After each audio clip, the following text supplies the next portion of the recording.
Pessoal, beleza? Bem-vindos para mais um Fala Dudu. E hoje a gente vai falar sobre reforma tributária. Vamos começar essa discussão sobre reforma tributária. É uma discussão que vai se alongar, eu acho que ela vai ter continuidade ao longo do ano. Tem umas propostas sendo debatidas aí e é uma coisa que a gente precisa fazer logo.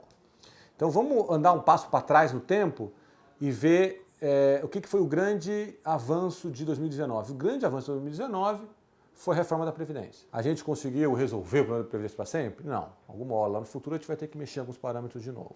Mas a gente estava indo assim, a gente ia bater no muro. E agora a gente já não vai bater mais no muro. É uma trajetória mais suave, demora. Não é que esse tal de 1 trilhão prometido de economia vai entrar amanhã nos cofres públicos e o governo vai poder baixar imposto e aumentar gasto, não é nada disso. É uma coisa ao longo de 10 anos, devagar, precisa ter prudência.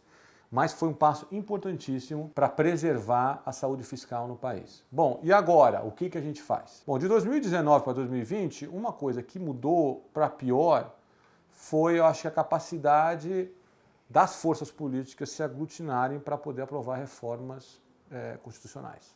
Reformas que são difíceis, que precisam de maioria grande no Congresso, que precisa convencer a sociedade.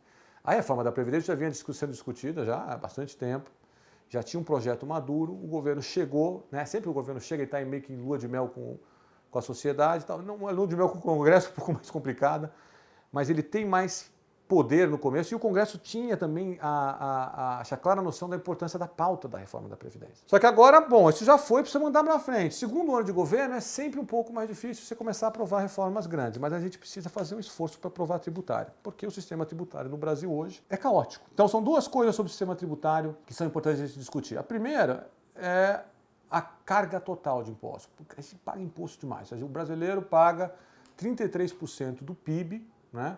Vai para o governo fazer os gastos dele, pagar a dívida quando consegue pagar um pedaço da dívida e para financiar seus investimentos, etc. É muito.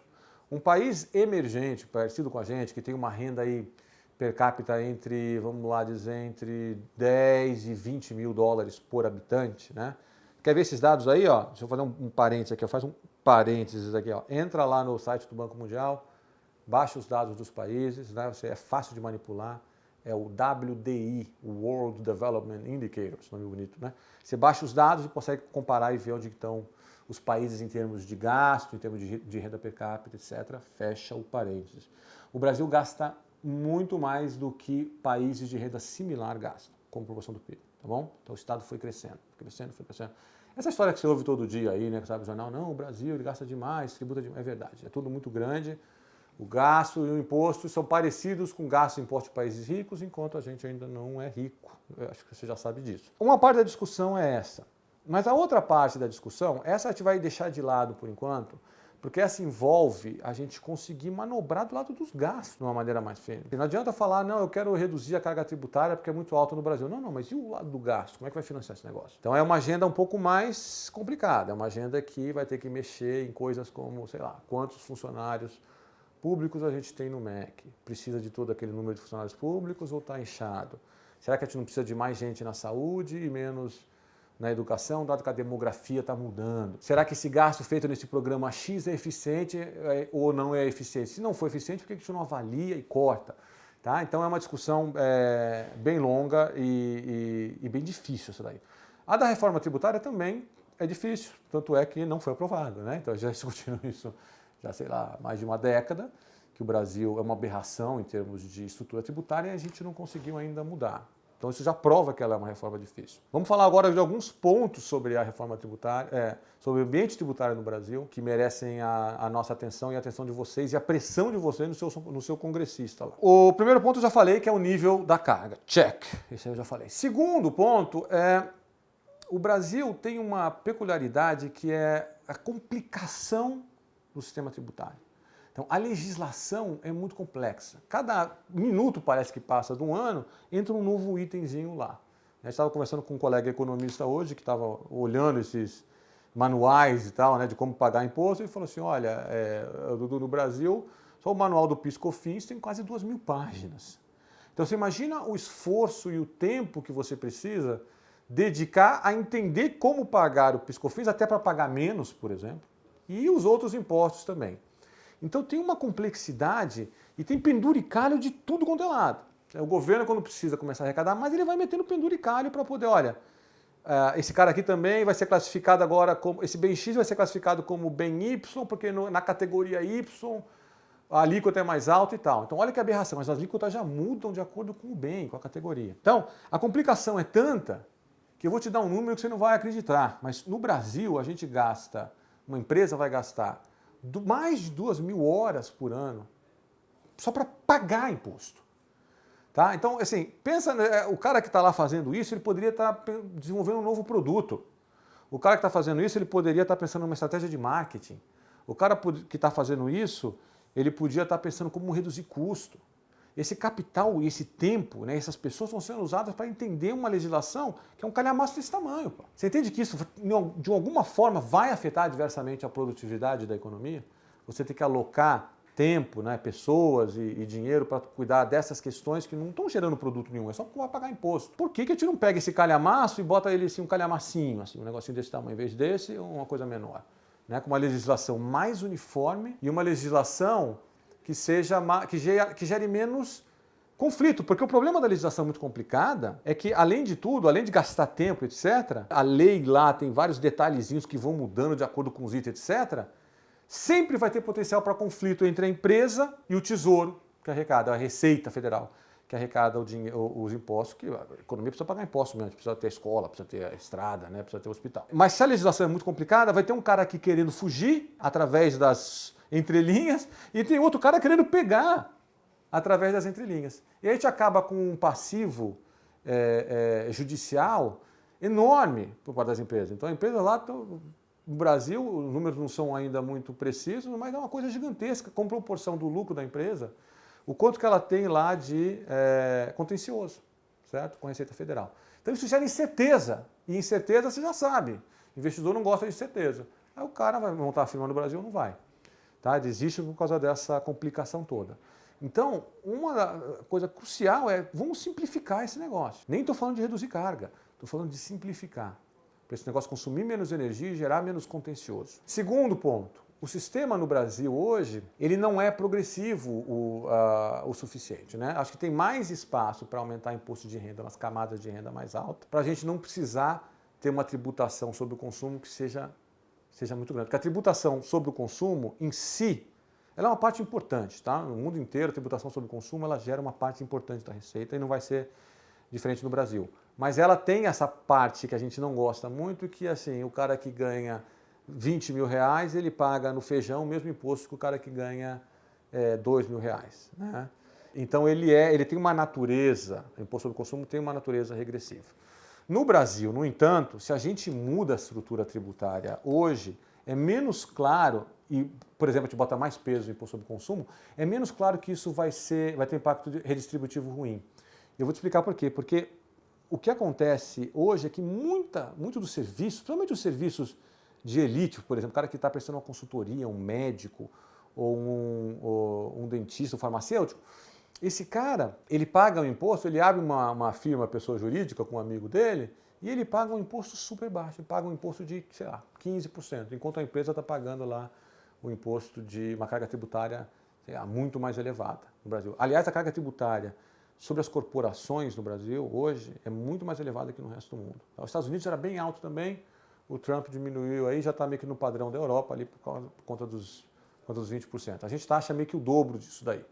Mas aí a gente faz a tal da aberração de não taxar o dividendo, né?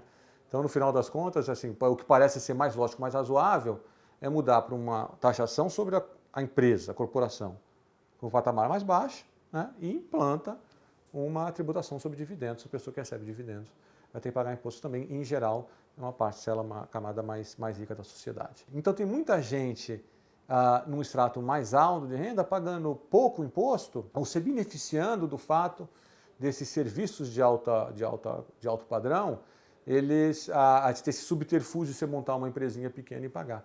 Simples, outra coisa, é uma aberração. Simples só tem no Brasil. Simples incentiva o quê? Ele parece legal, até o nome, né? Simples. Então parece que é simples, parece que vai ser bom.